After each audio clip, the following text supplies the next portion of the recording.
Belajar dari lubang paku.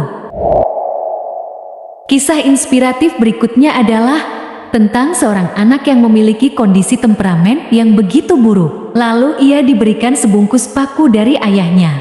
Ayahnya berkata jika anak tersebut sedang dalam kondisi marah, ia harus memukul paku ke pagar.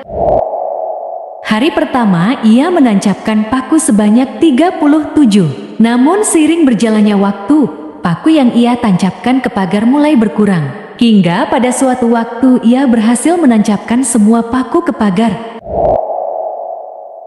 Keberhasilan yang ia lakukan diceritakan kepada ayahnya. Sang ayahnya mulai memberikan perintah kembali untuk mencabut semua paku yang ia tancapkan di pagar sebelumnya. Lalu ketika anak tersebut telah menyelesaikan tugasnya, ia kembali menceritakan kepada ayahnya. Lalu ayahnya mengajaknya keluar untuk melihat pagar tersebut dan berkata, "Bagus nak, kamu sudah menyelesaikan tugasmu dengan baik. Kamu sudah berhasil menguasai rasa amarahmu juga. Tapi bagaimana dengan pagar tersebut? Masih tetap ada lubang yang tersisa dari tancapan paku itu?" tanya sang ayah kepada anak.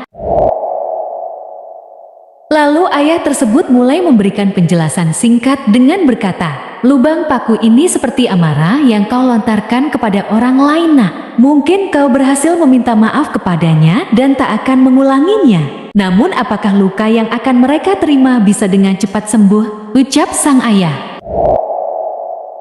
Dari cerita tersebut, kita bisa belajar jika ucapan dan tindakan yang didasari oleh rasa amarah hanyalah akan memberikan bekas luka kepada orang lain. Meski mereka memberikan ucapan maaf kepada kita ketika permintaan maaf kita lontarkan.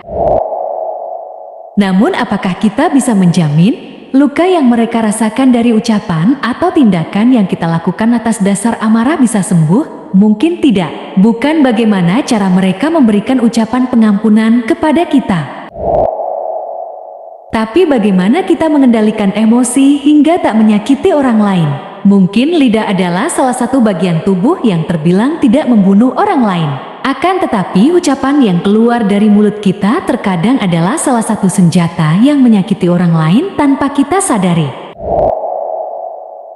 Maka dari itu, mengontrol emosi adalah kunci untuk tidak menyakiti orang sekitar kita. Semua butuh tahap. Namun jika kita berusaha, tentunya hasil pengendalian emosi dalam diri juga akan lebih mudah tercapai.